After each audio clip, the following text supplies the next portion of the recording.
Hello and welcome to Bedtime Stories. Tonight I'm going to be reading The Rhyming Rabbit. The Rhyming Rabbit was sitting with his family in a grassy field.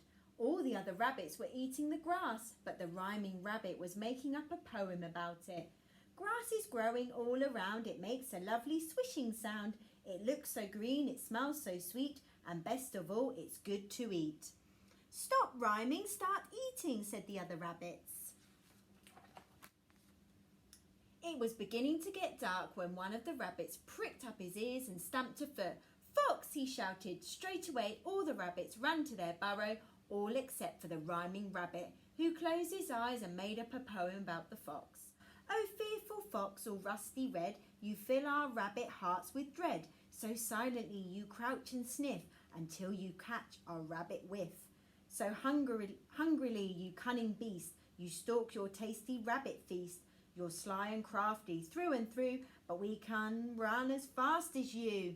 Don't rhyme, run, yelled the other rabbits. The Rhyming Rabbit opened his eyes, saw the fox and ran. He reached the burrow just in time.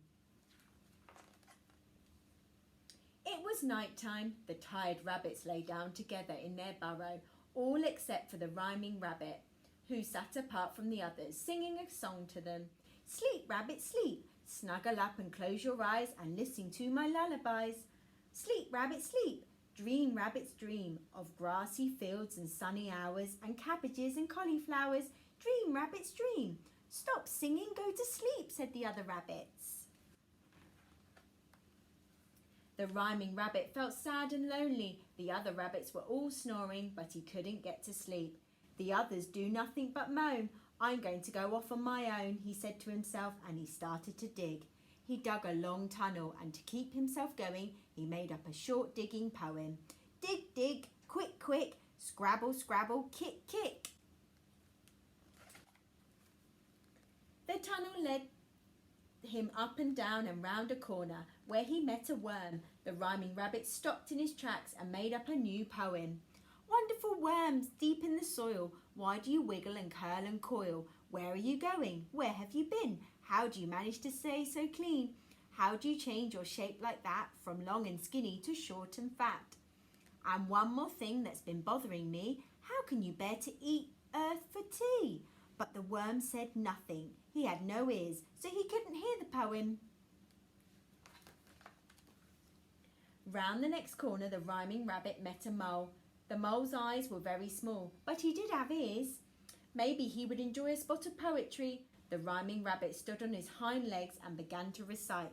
Marvellous mole, as black as coal, with shoveling toes and pointed nose. You snuffle around beneath the ground. You're particularly blind, but never mind. At least you can hear, so lend an ear, and hear when I say mole's rules, okay? Be quiet, said the mole. I'm looking for worms. The Rhyming Rabbit felt very lonely, but he carried on digging. He dug and he dug till he met a centipede. Straight away he thought up his best poem yet. Oh, centipede with 100 legs, supposing you laid 100 eggs. And supposing the baby centipedes had 100 legs like their mum and dad, how many legs would that be?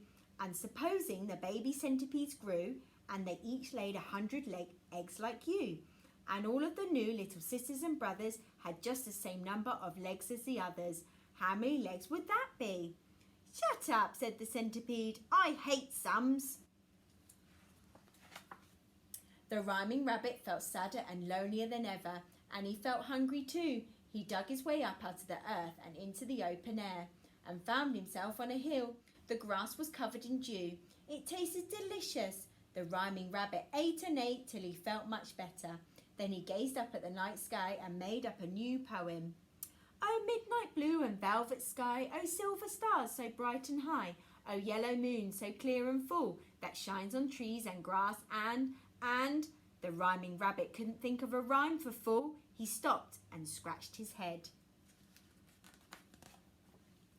Wool, said a voice. The Rhyming Rabbit turned round and saw a woolly sheep standing beside him. Thank you, sheep, you found a rhyme, he said, and the sheep replied, I make up poems all the time. Another poet, the Rhyming Rabbit stared in wonder.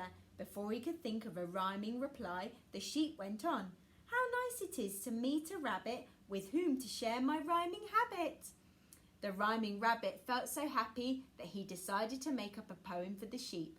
O pretty and poetic sheep who stands upon the hill so steep, with handsome horns and woolly fleece, as white as snow or clouds, or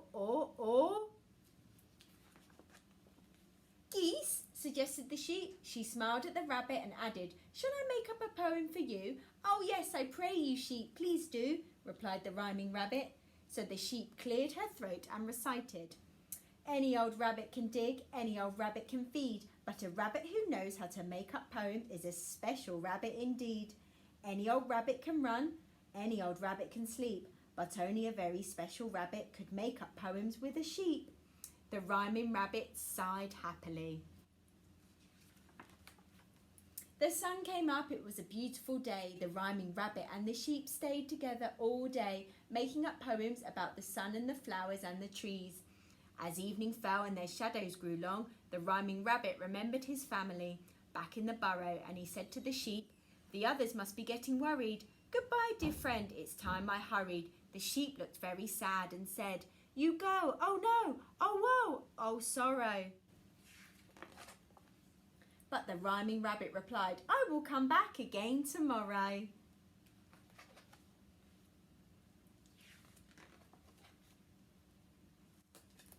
Thank you for listening, everybody. Hope you have a nice sleep. Good night.